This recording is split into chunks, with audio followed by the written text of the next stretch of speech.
Bonjour Henri. Bonjour Christian. Alors nous sommes ici sur la place du marché ce samedi matin et nous sommes devant votre étal donc de présentation. Vous êtes traiteur et de Uos, du village de Uos, et vous venez vous venez vendre donc vos produits ce matin, Oui. comme vous le faites d'habitude je crois. Oui, Vous venez combien de fois alors en fait la semaine? Alors sur le champ, je viens tous les mercredis et tous les samedis, quelle que soit la météo. Je fais cela depuis maintenant 11 ans. Depuis 11 ans, en fait, je suis rôtisseur, traiteur sur les marchés, ce qu'on appelle les marchands ambulants. Avant cela, j'ai un passé professionnel qui est aussi lié aux plats cuisinés, puisque j'ai travaillé dans les plats apertisés, les plats cuisinés. Donc de tout temps ça a été les plats cuisinés. Mais voilà maintenant 30 ans, je dirais, à 1 ou 2 ans près, que je suis dans ces métiers de bouche, quoi. Alors la tête de gondole a priori ce sont les poulets déjà au départ. Oui, le produit phare pour moi c'est le poulet, Pour la vous volaille, j'adore ça, j'en ai toujours élevé depuis que je suis tout petit, j'en ai toujours eu autour de moi, c'est mon plaisir, quoi, je dirais. Alors dites-moi, ces poulets-là, est-ce que vous en faites l'élevage vous-même? J'en élève une grande partie, oui, et j'en achète à d'autres producteurs lorsque j'en ai besoin. Vous-même donc faites l'élevage en petite quantité, mais vous faites. Alors j'imagine que ce sont des poulets élevés en plein air. En plein air, oui, des poulets qu'on nomme fermiers, élevés traditionnellement, et la belle rouge. Là c'est du bio total. C'est pas forcément du bio, puisqu'il faudrait que les graines... Ah oui, alors le bio aujourd'hui a plusieurs connotations. C'est vrai que le bio, il ne vaut mieux pas trop l'utiliser le mot bio, hein, parce que ça veut tout dire et rien dire à la fois. Mes terres qui viennent de mes parents et grands-parents sur le village de Uos, je pense que ça fait au moins 30 ans qu'il n'y a pas eu une goutte d'engrais ou un gramme d'engrais chimique. Voilà. Donc il vaut mieux parler comme ça. Voilà.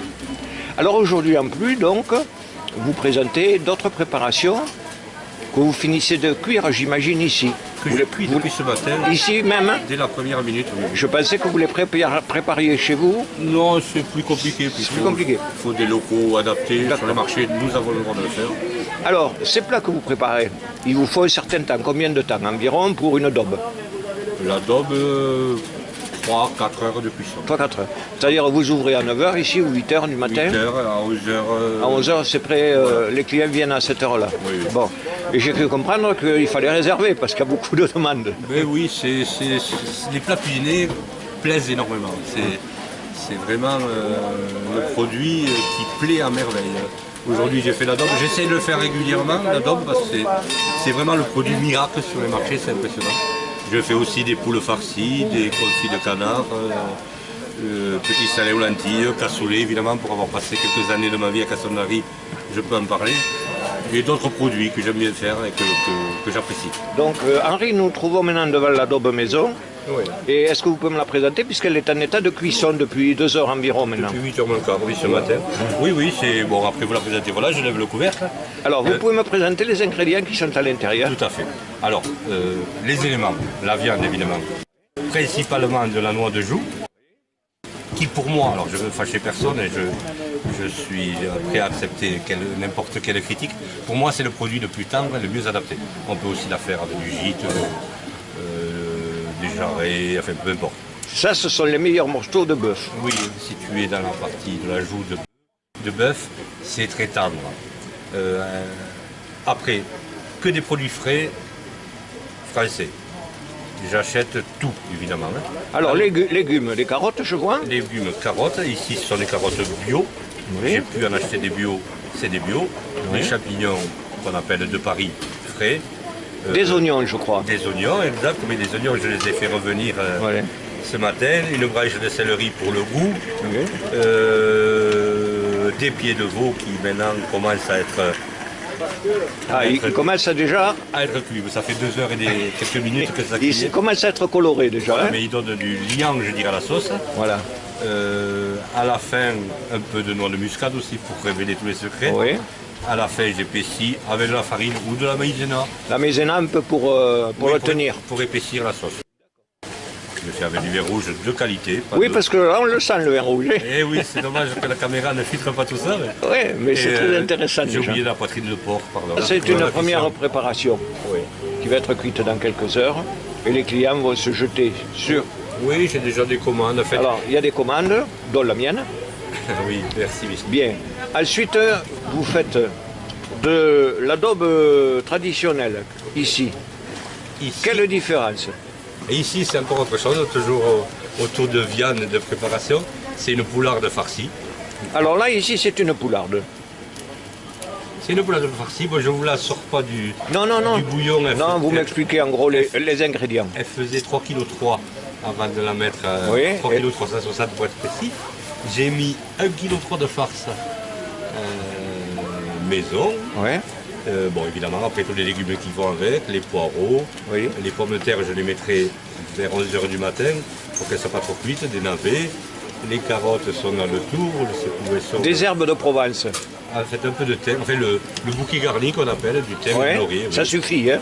oui bon, après, moi, je ne mets pas tous les ingrédients qu'on met pour faire un bouillon à la maison. Quand on n'a pas les- Oignons, traditionnellement. Voilà, oignons, carottes, Oui. Noix de muscade, peut-être. un peu de muscade, exactement. Oui. Ah, les carottes, elles sont... Non, très Ouais, bien. c'est un peu importe avec Voilà. la farce, Non, tu vois c'était pas. pour montrer, voilà. Et alors tout ça, cuit à feu doux. Oui, ça appelle un petit peu, quelques petites bulles légères. Voilà, il ne faut pas que ça transpire trop. Il ne faut pas abîmer la fibre de la viande. La viande, il ne faut pas l'abîmer. Et les légumes non plus d'ailleurs. D'accord. Alors nous Absolument. sommes maintenant devant le confit de canard que vous êtes en préparation. Oui. Ici du confit. Alors, cuisse de canard gras, évidemment. Voilà. De toute beauté. Oui, ce sont des canards élevés au maïs blanc, qu'on appelait avant maïs du pays, je ne sais pas. Dans la même tradition que pour les poulets tout à l'heure, dont on parlait, Oui. et le vin plein air. Oui, à part la période de gavage où ils sont isolés. Alors, ce qui est très important, ils viennent pas très loin, à côté de Saint-Gaudens, allez, pour ne pas donner les bonnes adresses. Ils sont nourris au maïs blanc, qu'on appelait avant ici dans notre campagne maïs du pays. Je croyais que cette semence avait disparu. Non, non. Quelle caractéristique est là? Alors, autrefois, les anciens disaient la graisse est blanche Oui. et c'est mieux que le maïs jaune qui donne l'aspect jaune à la graisse. Ah, c'est ça. Ce que je peux vous dire aujourd'hui, sans révéler des secrets de production, il y a plusieurs manières de gaver. C'est ce qu'on appelle la pâte ou la pâtée, où les canards poussent très vite, en 10, 11, 12 jours. Ouais. Mais seulement lorsque vous faites le confit ou vous travaillez le foie, vous perdez 60% du poids. Alors qu'avec le maïs, grain, vous perdez beaucoup moins. D'accord. Et la saveur est bien meilleure. Alors je vois cette différence maintenant à ma mémoire avec cette Le maïs graisse blanche. jaunit un peu. Jaunit la un graisse. peu, hein. Ça ne veut pas dire qu'elle est impropre, Non, mais je comprends. mais l'aspect est différent. Ça vient de l'alimentation, Oui, pour du gavage plus faire une exactement. référence à la couleur de la graisse chez les autres animaux, chez le bœuf par exemple, une graisse jaune laisse penser que la bête est fiévreuse. Du moins une graisse jaune, la viande sera dure. Alors que si la graisse est blanche, vous pouvez y aller tranquille, elle sera très tendre. Excusez-moi, j'ai formation professionnelle. Nous sommes arrêtés sur la poularde, le canard et le confit, l'adobe traditionnel, mais j'imagine que tous les week-ends ou toutes les semaines, vous ne revenez pas avec les mêmes produits. Vous alternez un peu. Oui. Hormis le poulet qui est de tradition et qui est là en permanence, qu'est-ce que vous préparez d'autre aussi alors? Oui, il m'arrive de faire principalement des plats traditionnels paysans, j'ai envie de dire, ou de nos campagnes. Je travaille le lapin avec des oignons, sauce moutarde, petit salé aux lentilles, cassoulet, garbure. Enfin, j'aime bien faire les plats que mes grands-parents, mes parents faisaient. Est-ce que justement cette tradition, vous la pérennisez parce que vous les avez vus faire? Oui, j'aime cuisiner, j'aime faire plaisir, je ne vous cache pas. Bon, dans mon passé, comité des fêtes, association des jeunes et foot, dans mon village du Yos, j'ai, il y a 30 ans, fait perdurer, comme vous dites, ce goût de la table et du bon produit. Et j'avoue que je recommence là. Alors, cette tradition que vous avez donc pérennisée dans les fêtes locales à Uos, vous avez une Alors, petite... Henri, si vous le voulez bien, on va revenir un peu sur l'adobe traditionnelle, avec la noix de joux, de carotte, etc. C'est un plat que vous préparez de longue date parce que vous avez ce souvenir de ce que vous prépariez à l'époque, notamment quand il y avait des associations et que vous serviez ces associations à Uos. Oui, il est vrai qu'il y a un peu plus de 30 ans maintenant, 35, presque 40 ans, au village de Yos, avec des groupes de bénévoles et d'amis, on reprend entre autres le comité des fêtes. Et on voudrait rassembler un petit peu les villageois qui sont assez distants les uns des autres pour des histoires diverses de voisinage, de politique. Et nous vient l'idée de faire un repas, ou plutôt nous est dit à l'oreille, vous pourriez faire une daube, parce qu'avant, au village, je crois que c'est le 28 novembre, jour de la Saint-Saturnin, toutes les maisons préparaient une daube, parce que Saint-Saturnin était le patron du village.